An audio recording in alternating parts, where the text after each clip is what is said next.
ಭಾಗ್ಯಲಕ್ಷ್ಮಿ ಬಾರಮ್ಮ.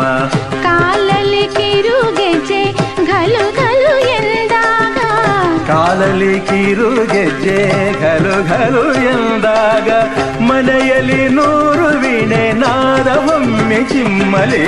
ಲಕ್ಷ್ಮೀ ಬಾರಮ್ಮ, ಭಾಗ್ಯಲಕ್ಷ್ಮಿ ಬಾರಮ್ಮ, ಬೆಳಗಲು ಮನೆಯನ್ನು ಸಿರಿದೇವಿಯೇ.